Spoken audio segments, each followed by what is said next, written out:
आदरणीय मित्रों, नमस्कार। मैं शिवशंकर द्विवेदी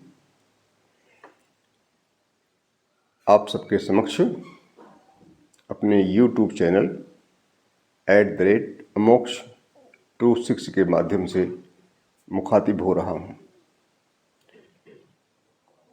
यह वीडियो मेरे आत्म तत्व बोध के क्रम में तीसरा वीडियो है। आज मैं आप लोगों के समक्ष सिर्फ गत वीडियो की वार्ता को आगे बढ़ाना चाहता हूं, क्योंकि गत वीडियो में मैंने यह समझने का प्रयास किया था कि जब हम यह समझते हैं कि हमारे समक्ष ऋग्वेद के अतिरिक्त ज्ञान के जितने स्रोत हैं, विशेषकर सनातन चिंतन में और विशेष करके आस्तिक चिंतन में। सनातन चिंतन तो आस्तिक चिंतन है ही, जो आस्तिक चिंतन नहीं है वह सनातन चिंतन है ही नहीं है। अब सनातन आस्तिक चिंतन क्या है? क्योंकि कुछ लोग यह समझते हैं कि जिससे ईश्वर में आस्था नहीं है वह नास्तिक है। ऐसा नहीं है। सनातन चिंतन में नास्तिक की परिभाषा दी गई है। नास्तिको वेद निंदकः। नास्तिक वह है जिसकी वेद में श्रद्धा नहीं है, जो वेद के विरोधी विचारों के साथ है, जिसका चिंतन मनन आचरण, जिसका चिंतन धर्म और जीवन पद्धति वेद की मान्यताओं पर निर्भर नहीं है, वह पहली बात तो गैर सनातनी है और दूसरा वो नास्तिक है। सनातन चिंतन में बहुत से लोगों ने ईश्वर की सत्ता को नहीं माना है, ईश्वर की सत्ता को उपयोगी नहीं माना है। उनका ये कहना है कि जो सृष्टि की प्रक्रिया को ईश्वर के बिना भी समझा जा सकता है, जीवन यापन ईश्वर के बिना भी समझा जा सकता है। तो इस प्रकार से ईश्वर में विश्वास करना या ईश्वर में विश्वास न करना यह सनातन चिंतन की कसौटी नहीं है। सनातन चिंतन की एकमात्र कसौटी है कि वह जो वेद में विश्वास करे, वेद की मान्यताओं में, वेद की फाइंडिंग में विश्वास करे, वह सनातन चिंतन है। अब इस कड़ी में जब मैं परीक्षण करता हूँ कि वेद के उपरांत जो वेद की व्याख्या में साहित्य रचे गए हैं, बहुत विमर्श हुआ है। वेद तो अपौरुषेय है और उसकी व्याख्या में बहुत चिंतन हुआ है। आज भी जो स्वयं को सनातनी कहता है वह अपनी बात का स्रोत कहीं न कहीं वेद से ही ढूंढता है। और यह भी स्पष्ट है, यह भी हम देखने में आता है हमें कि वर्तमान में जो साहित्य हमारे समक्ष उपलब्ध है उसमें विशेष करके हमारे 3-4 जो ऐसे साहित्य हैं जिनमें आपस में विसंगतियां हैं, बहुत विसंगति है। अब प्रश्न ये उठता है कि इन विसंगतियों के रहते हुए हम मूल तत्व को कहाँ ढूंढें?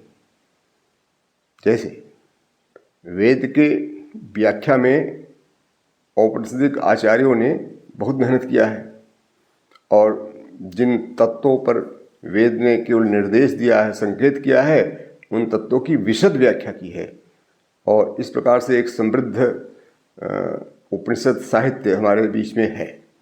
किंतु यह देखा जाता है कि उपनिषद साहित्य की जो फाइंडिंग है, उपनिषद आचार्यों का जो निष्कर्ष है, वह वेद के निष्कर्ष से सर्वथा भिन्न है। तो ऐसी स्थिति में यह प्रश्न उठता है कि हम उपनिषद आचार्यों की बात को किस सीमा तक समझें। स्पष्ट है कि जो निष्कर्ष वैदिक विचारों से भिन्न है उस निष्कर्ष के साथ यदि कोई है तो वो चाहे कितना बड़ा संत हो, कितना बड़ा आचार्य हो, उससे हमें केवल और केवल प्रणाम करके मुक्ति पाने का प्रयास करना चाहिए। जैसे वेद का जो अंतिम निष्कर्ष है, अंतिम निर्देश है, वह सामाजिक हित को सोचते हुए समाप्त हुआ है। मैं वेद के अंतिम मंडल के अंतिम सूक्त के कतिपय मंत्र आपके समक्ष प्रस्तुत करना चाहता हूँ। उच्चारण में त्रुटियाँ हो सकती हैं क्योंकि मैं संस्कृत माध्यम का विद्यार्थी नहीं रहा हूँ और न मैंने वेद के उच्चारण के संदर्भ में औपचारिक शिक्षा प्राप्त की है। फिर भी चूँकि एक आस्थावान व्यक्ति होने के कारण मैंने ऋग्वेद को हिंदी में पढ़ करके समझने का प्रयास किया है। ऐसे में यह नहीं कहा जा सकता है कि जो मैं बोल रहा हूँ वह निराधार है।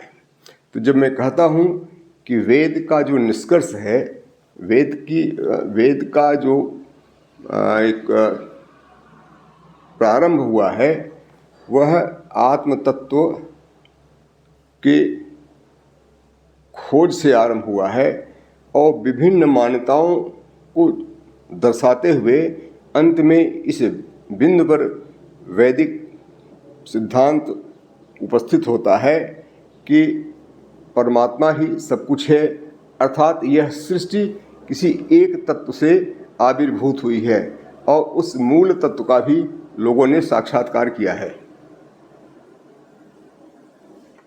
और यह पाया है कि एक मूल तत्व है जिसकी ही अभिव्यक्ति वर्तमान सृष्टि है। और यह भी निष्कर्ष निकाला जा चुका है कि ये जो सृष्टि प्रक्रिया है वह कभी भी समाप्त न होने वाली प्रक्रिया है और इसका आरंभ कहाँ से हुआ है, इस बिंदु पर भी अभी तक कोई मत स्थिर नहीं किया जा सका है।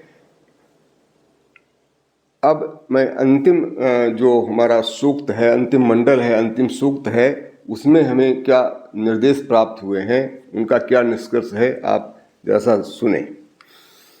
यह 10वें मंडल का 191वां सूक्त है। इसके देवता अग्नि व ज्ञान है। संसमिद्युवसे वृषन् अग्ने विश्वान आर्य आ इस पदे समिध्यसे स नो वसून्या भर। हे अभिलाष पूर्वक एवं स्वामी अग्नि, तुम सभी प्राणियों को भली प्रकार मिश्रित करते हो। तुम यज्ञ वेदी पर प्रचलित होते हो। तुम हमें धन दो। क्या याचना हुई? धन की याचना हुई। और इसके बाद जब धन मिल जाए तो हमें करना क्या है? संगच्छध्वम संवदध्वम संवो मनांसि जानताम देवा भागम यथा पूर्वे सज्जाना ना उपासते। हे स्तोताओं, तुम लोग आपस में मिलो, एक साथ स्तोत्र बोलो, तुम्हारे मन समान हो, समान बात को जाने। प्राचीन देव जिस प्रकार सम्मिलित होकर यज्ञ का भाग प्राप्त करते थे, उसी प्रकार तुम भी मिलकर संपत्ति का भोग करो। धन आ जाए तो धन का उपयोग अकेले नहीं करना है, समाज के साथ मिलकर करना है, मिल बांट कर करना है। यह हमारे आचार्यों का उपदेश है, आचार्यों का निष्कर्ष है। इसका मतलब है जीवन यापन या चिंतन का जो उद्देश्य है वह मोक्ष प्राप्त करना नहीं है, जीवन प्रक्रिया से उबरना नहीं है, अपितु धन प्राप्त करना है। और ऐसा धन जो प्राप्त हो जाए उसे मिल बांट करके उपभोग करने का परामर्श हमारे आचार्यों ने दिया है। यानी जो पूर्व में हमारे आचार्यों की सोच थी उसे ऋचाओं में उस अपौरुषेय सत्ता ने समझा था और ध्वनि के रूप में वो बोल रहा था। उन ध्वनियों को हमारे ऋषियों ने अपने तपोबल से, अपने ज्ञान विज्ञान से ग्रहण किया और ग्रहण करके उन्हें शब्दों और श्लोकों में आबद्ध किया, प्रस्तुत किया और उसे स्रोत परंपरा से तब तक सुरक्षित रखा जब तक कि लिपि का आविष्कार नहीं हो सका, किताबों में उसे सुरक्षित किए जाने की प्रक्रिया पूरी नहीं हो सकी। आगे कहते हैं, समानो मंत्र समिति समानी समानम मनः सह चित्तमेषाम समानम मंत्र भी मंत्रयते वह समानेन वो हविषा जुहोमी। पुरोहितों की स्तुतियाँ समान हो, ये लोग यज्ञ में एक साथ हामें, उनके मन और चित्त भी समान हो। हे पुरोहितों, मैं एक ही मंत्र से तुम सबको अभिसिंचित करता हूँ और एक ही प्रकार के हवि से तुम्हारा हवन करता हूँ। समानी वह आकूति ही समाना हृदयानि वह समानमस्तु वो मनो यथा सुसहाससी। यथा वह सुसहासति। हे यजमानों, हे पुरोहितों, तुम्हारा व्यवसाय समान हो, तुम्हारे हृदय समान हो, वह तुम्हारा मन समान हो, तुम लोग एक रूप में संगठित बनो।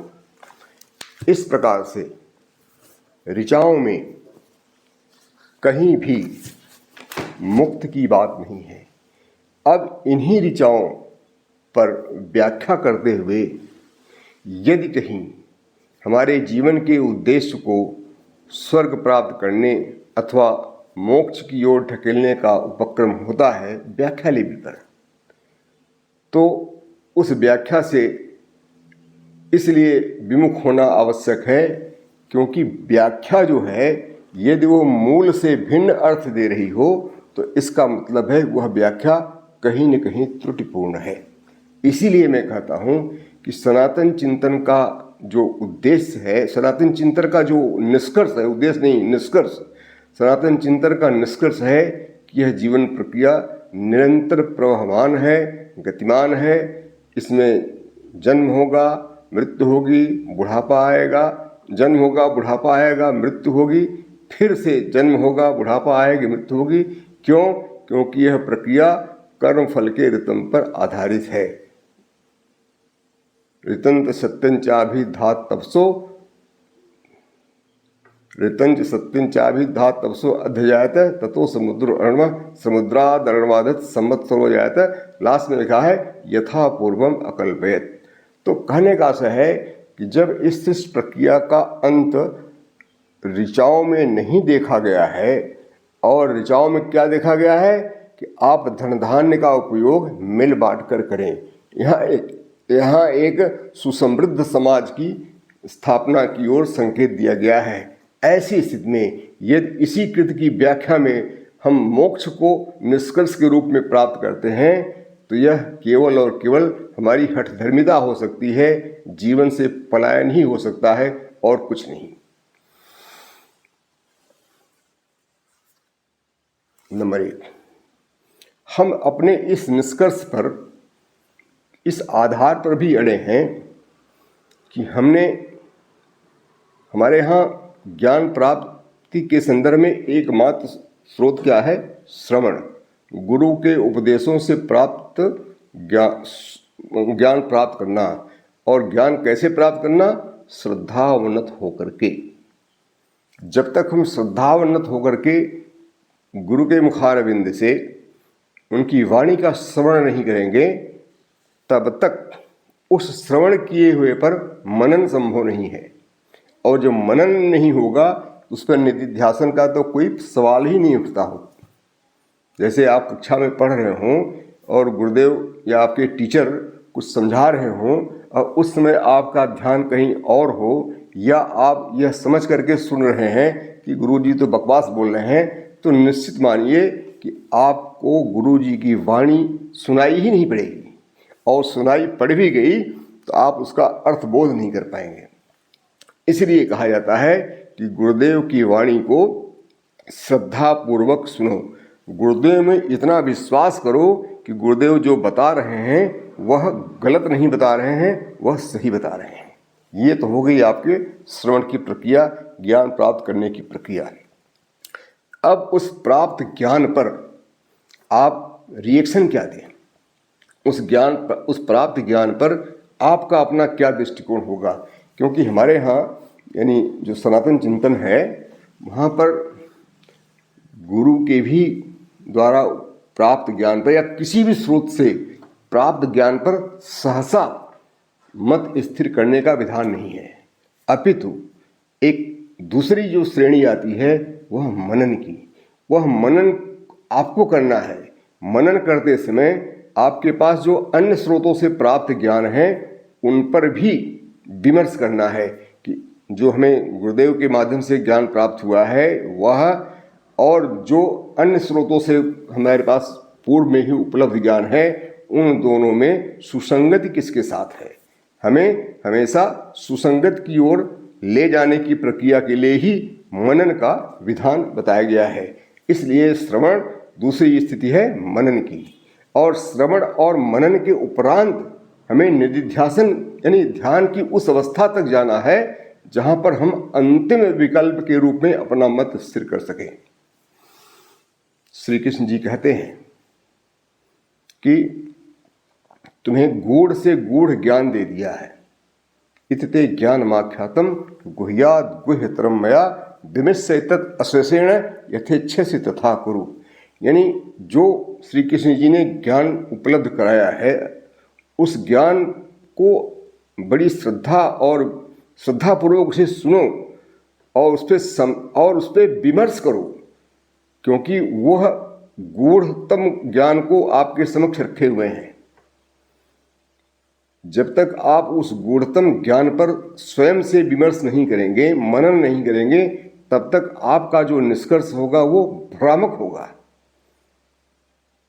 इसीलिए अर्जुन श्री कृष्ण जी को आश्वासन देते हैं कि हे प्रभु, आपका जो ज्ञान है उससे मेरा मोह नष्ट हो गया है।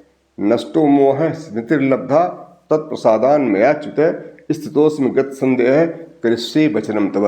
अर्जुन ने श्री कृष्ण के द्वारा उपलब्ध कराए गए ज्ञान को बड़ी गंभीरता से सुना और उस पर उतनी ही गंभीरता से मनन किया, और मनन करने के उपरांत ही वह इस निष्कर्ष में पहुंच सके कि श्री कृष्ण के जो आश्वासन परक वाक्य हैं उनसे स्वयं उनका भी हमें परीक्षण करना है कि आश्वासन जो दिया जा रहा है उसमें जो शर्तें बताई जा रही हैं उन शर्तों को हम मनुष्य पूरा करने की स्थिति में है कि नहीं है।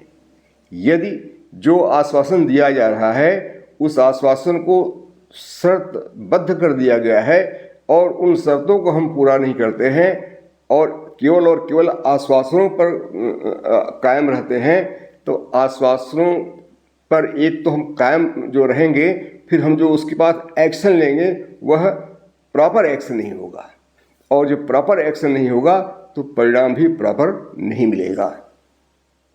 इसीलिए श्री कृष्ण जी का कहना है कि तुम उपलब्ध हुए ज्ञान पर अपने आप विमर्श करो, और विमर्श करने के क्रिया में निर्णय के संदर्भ में, अंतिम निर्णय के संदर्भ में निर्विकल्पक होने का प्रयास करो। संशय न बीजानाति संशयात्मा विनश्यति। तो संशयात्मा नहीं रहना चाहिए। किसी बिंदु पर आपको संदेह है तो उस संदेह के निराकरण के लिए गुरुदेव से तब तक प्रश्न कीजिए जब तक आप असंदिग्ध नहीं हो जाते हैं। यदि कोई गुरुदेव आपको क्यों प्रश्न कर रहे हो कहकर चुप कराने का प्रयास करते हैं तो उस गुरु को सीधे प्रणाम कीजिए और चले जाइए। देखिए, गुरु जी ने सदैव अपने शिष्यों को यही निर्देश दिया है कि जो तुम्हें ज्ञान प्राप्त कराया जा रहा है उनके संदर्भ में स्वयं से विमर्श करो, और जो उचित हो, जो तुम्हें उचित लगे उसका पालन करो। इसलिए कोई बात न पालन करो कि यह गुरुदेव ने कहा है, यह तो हो गई अंधश्रद्धा, अंधविश्वास। तो अंधविश्वास हमारे यहाँ सबसे नुकसानदेह पहलू के रूप में समझा गया है। अब अंधविश्वास से बचा जाए, इसके संदर्भ में शिक्षा बल्ली में जो मार्मिक उपदेश दिया गया है उसको मैं चंद लाइनों में आपके सामने प्रस्तुत कर रहा हूँ। ये है शिक्षा बल्ली के 11वें अनुवाक का दूसरा वाक्य। मातृदेवो भव, पितृदेवो भव, आचार्य देवो भव, अतिथि देवो भव। फिर आचार्य कहते हैं कि यान अनवद्यानि कर्माणि तान सेवितव्यानि नो इतराणि। यान्नस्माकं सुचरितानि तानि त्वयोपस्यानि नो इतराणि ये के चास्मच्छ्रेयाः सो ब्राह्मणाः तेषां त्वयासनेन प्रश्वसितव्यं श्रद्धया देयम् अश्रद्धया अदेयम् श्रिया देयम् श्रिया देयम् भिया देयम् संविदा देयम्। तो यहाँ भी आचार्य कहते हैं कि जो मेरे आचरण तुम्हें अच्छे न लगे, जिन्हें तुम अपनी दृष्टि से उपयुक्त नहीं समझते हो, उसका तुम आचरण न करो। तो कहने का आशय है कि आचार्यों ने सदैव आपको अंधविश्वास से मुक्त होने का परामर्श दिया है, और अंधविश्वास से कोई तब मुक्त हो सकेगा जब वह किसी भी संदर्भ में खुले दिमाग से विचार करेगा। जब आप इस विश्वास के साथ होंगे जो मैं कह रहा हूँ वह ज़्यादा उपयुक्त है क्योंकि मुझे तो फलाने व्यक्ति ने समझाया है, ऐसी स्थिति में आप पूर्वाग्रह मुक्त नहीं हो पा रहे हैं। आप उस श्रद्धा के साथ जुड़े हुए हैं जिस श्रद्धा को आप विमर्श की श्रेणी में रखना ही नहीं चाहते हैं, और जिस श्रद्धा को आप विमर्श की श्रेणी में नहीं रखना चाहते हैं वह श्रद्धा ही देर सवेर आपको गर्त के उस पायदान पर लाकर खड़ा कर देती है जहाँ से आपको ऊपर उठने का कोई अन्य माध्यम नहीं मिल पाता है। फिर केवल और केवल पश्चाताप ही मिलता और कुछ नहीं मिलता है। आए दिन उदाहरण हमें टीवी और अन्य समाचार स्रोतों के माध्यम से मिलते रहते हैं। अब मैं जिस बिंदु पर आपको आज वार्ता के लिए उपस्थित हूँ वह है कि हमारे ग्रंथों में आज जो उपलब्ध हैं उनमें बहुत प्रक्षेपण हो चुका है, और प्रक्षेपण इस सीमा तक हो चुका है कि जो ग्रंथकार हैं उनकी मूल भावना तहस नहस हो गई है। एक उदाहरण जैसे देते हैं, हमारे सामने महर्षि वाल्मीकि के द्वारा विरचित संस्कृत भाषा में रामायण उपलब्ध है।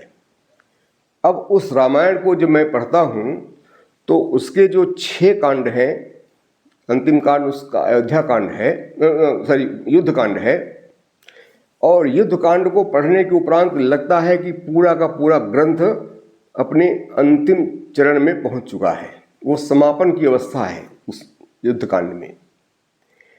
अब उस समापन की अवस्था तक पहुंचते पहुंचते श्री राम के धीरोदात्त चरित्र का जितना खूबसूरत वर्णन महर्षि वाल्मीकि जी ने किया है उतना खूबसूरत वर्णन किसी व्यक्ति ने श्री राम के संदर्भ में नहीं किया है।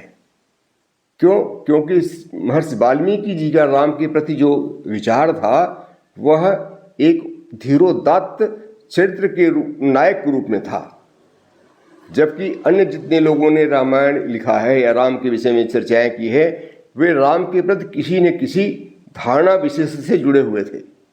अब धारणा विशेष से जुड़ने का परिणाम होता है कि उत्तर कांड है वाल्मीकि रामायण में, जिसे हमारी किताबों में आजकल मिलता है। मैंने पूरी निष्ठा के साथ अध्ययन किया और पूरी दृढ़ता के साथ मैं इस मत पर हूँ कि जो उत्तर कांड है वाल्मीकि रामायण में, जो हमें गीता प्रेस गोरखपुर आदि किताबों के प्रकाशनों में मिलता है, वह उत्तरकांड महर्षि वाल्मीकि की कलम से लिखा ही नहीं जा सकता है।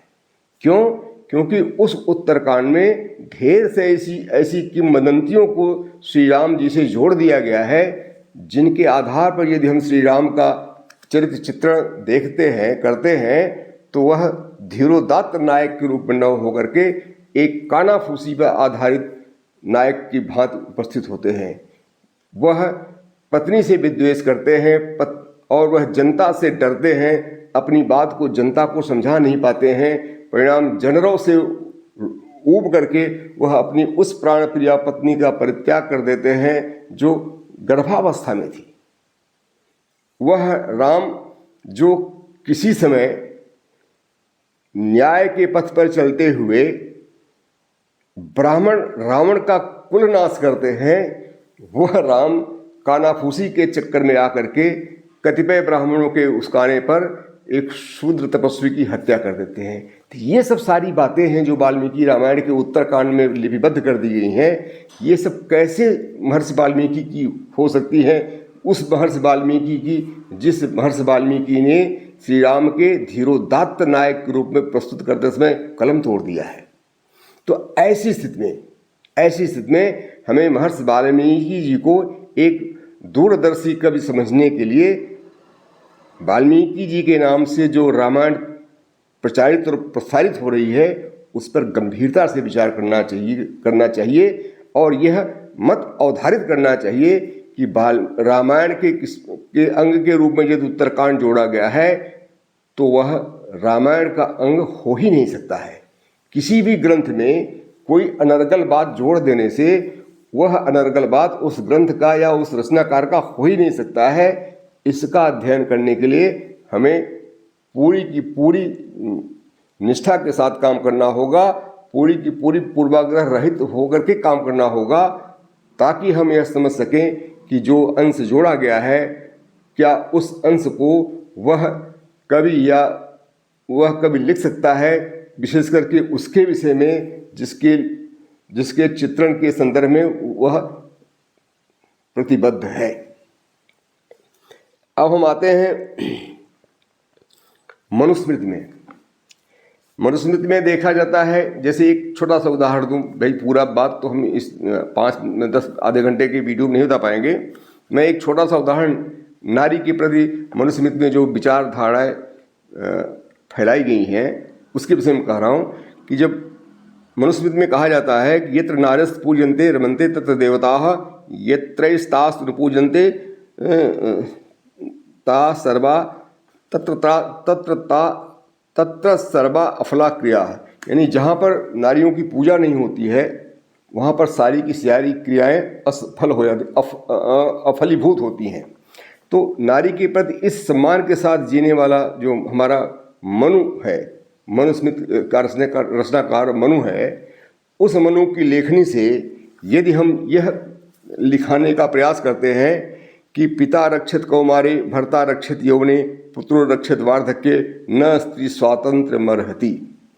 अब हम जो मनु यह कह रहे हैं अपनी स्मृति में कि नारी सदैव पूज्य है, जहाँ नारी का अपमान होता है वहाँ क्रियाएं असफल हो जाती हैं, उस मनु के लेखनी से यदि हम यह कहते हैं कि नारी को स्वतंत्रता का अधिकार ही नहीं है, तो कितनी बड़ी त्रुटिपूर्ण बात हम उस महान लेखक के साथ जोड़ रहे हैं जिसके विचार में वो आ ही नहीं सकता।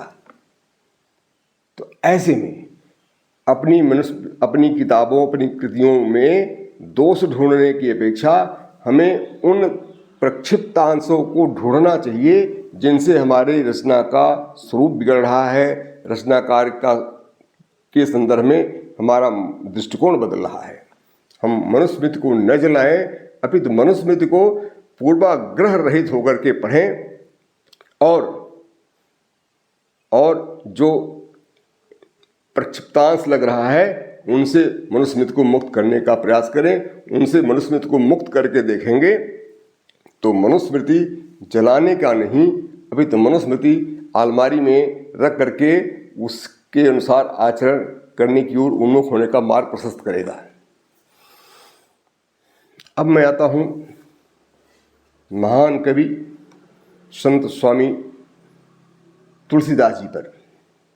देखिए, तुलसीदास जी मध्यकाल के युग में अवतरित हुए थे और उन्होंने जो अमर काव्य रचा है वह दिनों दिन भारतीय जनमानस में पैठ करता जा रहा है। आज तो वह सैकड़ों लोगों की जीविका का एक साधन हो गया है। जगह जगह टोलियां बन गई हैं, जगह जगह रामायण बाँचने वाले एक टीम बना लिए हैं, उस टीम में 10-12 लोग रोजगार प्राप्त कर रहे हैं।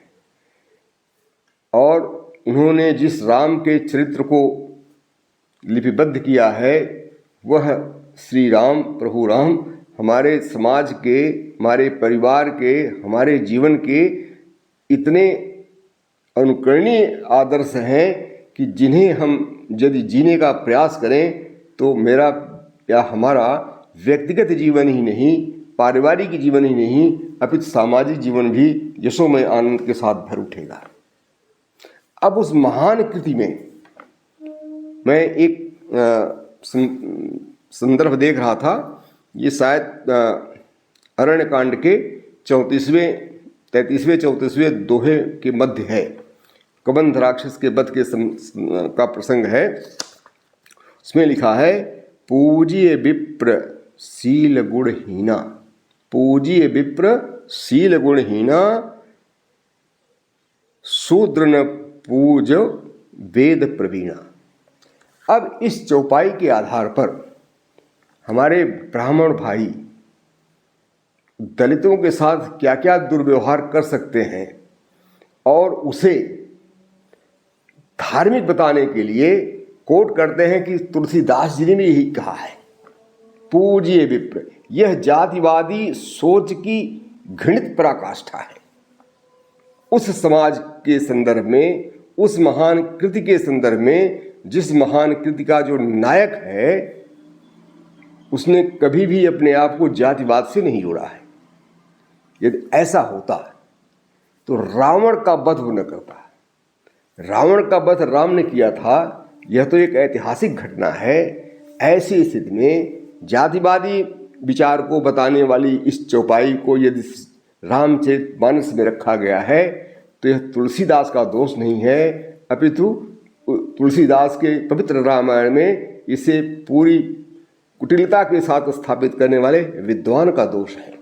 अब हम उस विद्वान को तो ढूंढ नहीं पाएंगे जिसने इस चौपाई को यहाँ पर बड़ी खूबसूरती के साथ स्थापित कर दिया है। तो हमें क्या करना होगा? हमें बड़ी ही श्रद्धा के साथ, हमें बड़ी ही दृढ़ता के साथ, हमें बड़ी विश्वास के साथ यह मत स्थापित करना होगा, स्वीकार करना होगा कि यह चौपाई तुलसीदास जी के नाम पर प्रक्षिप्त रूप में कलुषित तरीके से जोड़ दी गई है। अतः इस चौपाई को या इस तरह से जितनी भी चौपाइयाँ हैं उन्हें जब तक हम हटाने का साहस नहीं करेंगे तब तक हम न तो समाज में समरसता स्थापित कर पाएंगे और न समाज के एक मार्गदर्शी कवि के रूप में तुलसीदास को स्थापित कर सकेंगे। आज जो युग है, आज हमारा जो समाज है वो प्रबुद्ध लोगों का समाज है, वह अंधश्रद्धा पर चलने वालों का समाज नहीं है।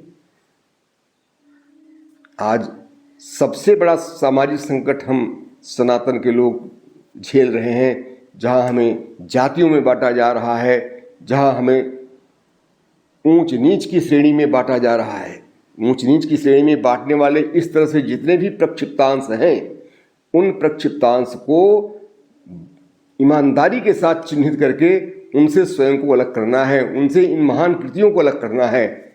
ऐसी किंवदंतियों से हमें, जब हम अपने साहित्य को, अपने कवियों को मुक्त करेंगे, तब हमें पता चलेगा कि हमारे कवियों ने पूर्व में समाज के हित के लिए कितना बड़ा योगदान दिया था। फिर तो हमारे मन में मुमुक्षा नहीं रह जाएगी, फिर हमारे मन में भगवान के चरण में बैठ करके काम धाम छोड़ करके भजन का व्यामोह नहीं रह जाएगा। फिर हम आप कंधे पर हल लेंगे और मुंह में भगवान का नाम लेंगे। फिर चाहे एक बार ही भगवान का नाम लेंगे, फिर हम अहरनिश नाम जप करके पुण्य कमाने की भावना से ऊपर उठेंगे और स्वयं के लिए, परिवार के लिए, समाज के लिए जो अपेक्षित काम है उसकी ओर उन्मुख होंगे। और जब हम अपेक्षित काम की ओर उन्मुख होंगे तब धीरे धीरे अपनी निजी अभिलाषा है वह समापन की ओर जाएगी। श्री कृष्ण जी ने कहा है, मनुस्मृति ने कहा है, न जातु कामः कामानां उपभोगेन सामथि। अभिलाषाओं की कोई सीमा नहीं है। तो अभिलाषा, अच्छा, और आप निरभिलाष नहीं हो सकते। यह लोग धारणा मन से निकाल दें कि एक ऐसी स्थिति आ सकती है जब आप निरभिलाष हो सकते हैं। क्यों निरभिलाष नहीं हो सकते हैं? क्योंकि आप चेतन हैं। चेतना आपका एक ऐसा गुण है जो आपके सत्व के साथ जुड़ा हुआ है। और जब आप चेतन हैं तो काम तो आपके मन में रहेगा, आपके साथ काम भी जुड़ा हुआ है। ऋग्वेद में ही समझा गया है कि जो अनभिव्यक्त परम तत्व था उसमें भी कामनाएं थीं। कामस्तदग्रे समवर्तता थी। जो जिस सूक्ष्म तत्व का चित्रण ऋग्वेद में हुआ है और जिससे माना जाता है कि पूरी सृष्टि प्रादुर्भूत हुई है, उसमें भी काम पहले से ही विद्यमान था, काम का सृजन बाहर से नहीं हुआ था। तो ऐसी किसी अवस्था के आने की प्रतीक्षा न करें जब आप कामना रहित होंगे। कामना रहित आप हो नहीं सकते हैं, क्योंकि कामना आपके सत्व गुण, आपका सत्व है, आपका इसेंशियल है, आपका इसेंस है। कामना से रहित होकर के आप हैं नहीं। कामना से रहित क्या होता है? जड़ पदार्थ होता है। आप चेतन हैं तो आप कामना से युक्त रहेंगे। बस करना क्या है कि आपके कामनाओं में निजी कामना की तुलना में, निजी कामना की अपेक्षा को स्थान देना है। और जैसे जैसे आपकी अभिलाषाओं में अपेक्षा को स्थान मिलता जाएगा, वैसे अभिलाषा का स्तर कम होता जाएगा और अपेक्षा का स्तर बढ़ता जाएगा। जब अपेक्षा का स्तर अभिलाषा से ज़्यादा हो जाएगा, तब आप अभिलाषा की जगह काम करने की तुलना में अपेक्षा के लिए काम करना आरंभ कर देंगे। यही है श्री कृष्ण का ब्राह्मी स्थिति में पहुंचना। ऐसा ब्राह्मी स्थिति प्राप्त नैनम, ऐसा ब्राह्मी स्थिति प्राप्त नैनम प्राप्त विमुक्ते। तो ब्राह्मी स्थिति क्या है कि जिसको प्राप्त करके आप विमोहित नहीं हो सकते हैं। तो आप ब्राह्मी स्थिति को प्राप्त हों, आप कामनाओं से रहित हों। कामनाओं से रहित तब होंगे जब आप अपेक्षाओं को अपने कामनाओं में जगह देना आरंभ करेंगे। तो आप अपनी कामनाओं की जगह है, अभिलाषा की जगह है, अपेक्षा को ध्यान दें।